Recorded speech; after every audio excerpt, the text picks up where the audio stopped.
là một cái nhóm người trên mạng xã hội, một cái group trên Facebook, một cái group ở trên LinkedIn, hay là một fanpage nào đó mà trong đó có những cái tương tác các thứ thế. Thì cái đó là cái cách mà mọi người thường nghĩ về cộng đồng. Thì cái định nghĩa của Tú về cộng đồng thì nó sẽ hơi khác hơn một chút. Cái tổ chức, một cái organization cũng có thể là một cái cộng đồng. Xin chào mọi người, mình là Bùi Quang Tinh Tú, nhà sáng lập Envision Nexus, hệ sinh thái hỗ trợ các cộng đồng. Và đây là những chia sẻ của mình và góc nhìn của mình về cộng đồng.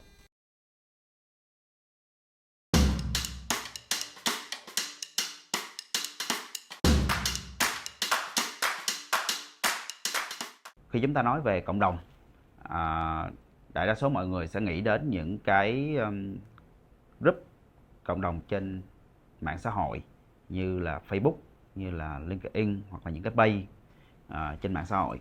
Thì cái đó là chỉ là một cái mô hình của cộng đồng thôi. Cộng đồng thì để mà hiểu rõ về bản chất của cộng đồng, chúng ta thấy cộng đồng sẽ rất là đa dạng. Cộng đồng thì chúng ta sẽ thấy là ở bên ngoài thế giới, ngoài cái mạng xã hội, nó sẽ có rất nhiều những cái dạng cộng đồng khác tồn tại nữa.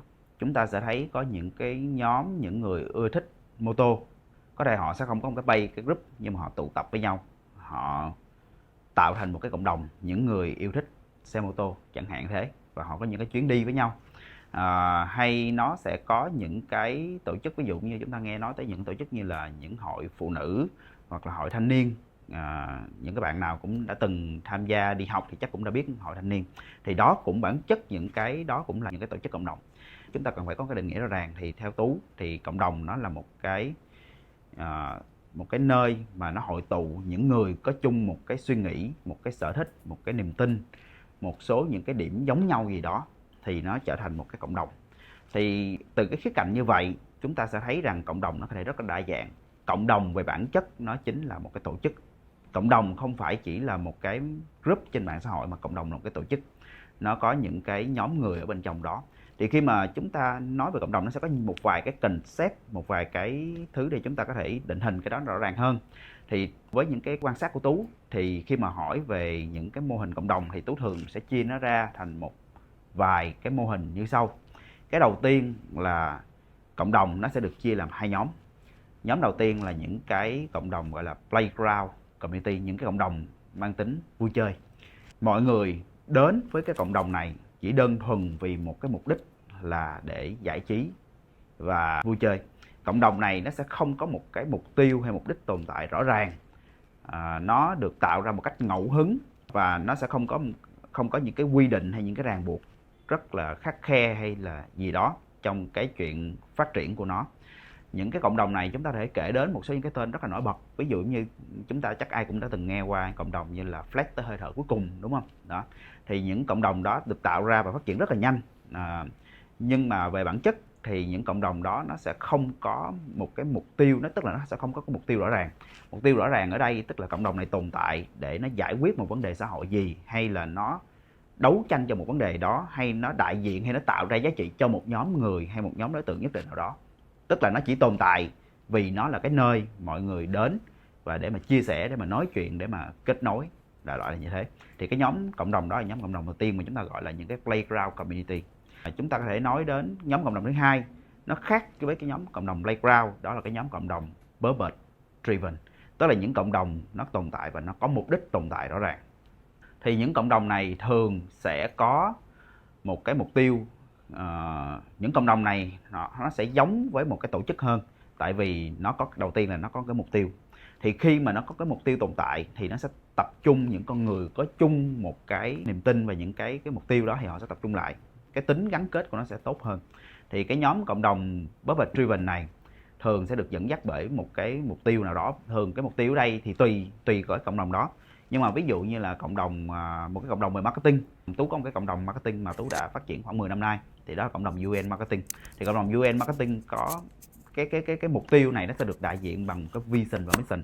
Thì cái mục tiêu thì ví dụ cái vision của cộng đồng là nâng tầm tư duy của những người làm marketing trẻ tại Việt Nam. Thì cái đó là cái mục tiêu tồn tại của cộng đồng đó.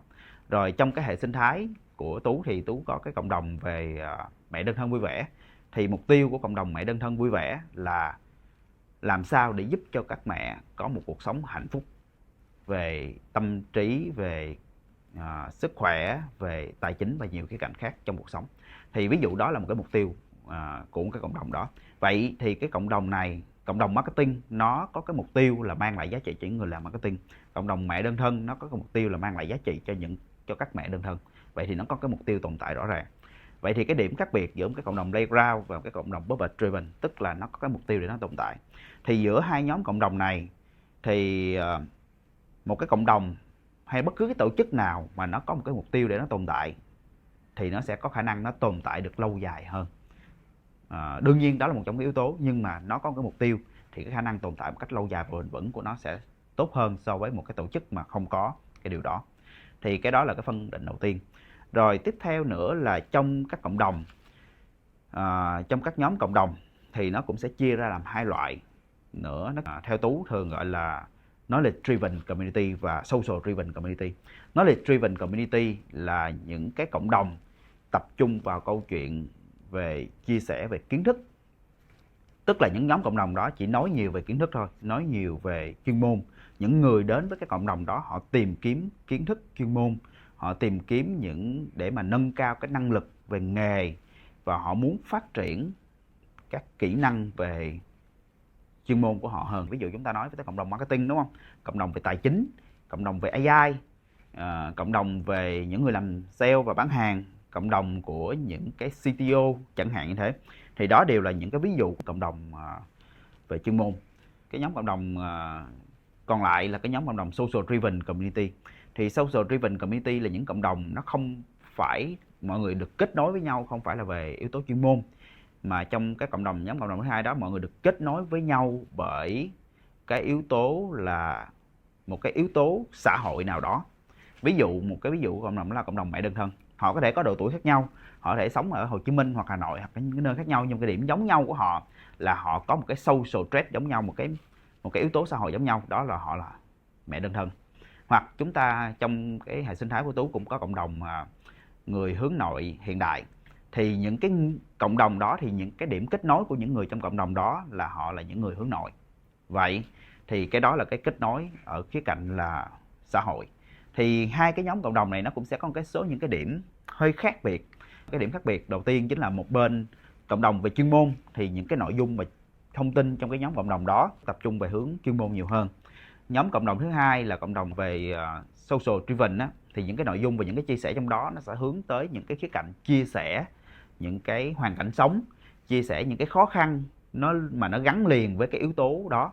Ví dụ như là thường các mẹ đơn thân sẽ chia sẻ những cái khó khăn, những cái thách thức, hay là có những cái vấn đề gì đó mà chỉ các mẹ đơn thân mới gặp phải. Hay những người hướng nội sẽ chia sẻ những cái thách thức, những cái vấn đề khó khăn của họ trong công việc, trong cái chuyện giao tiếp, trong cái chuyện kết nối với những người khác.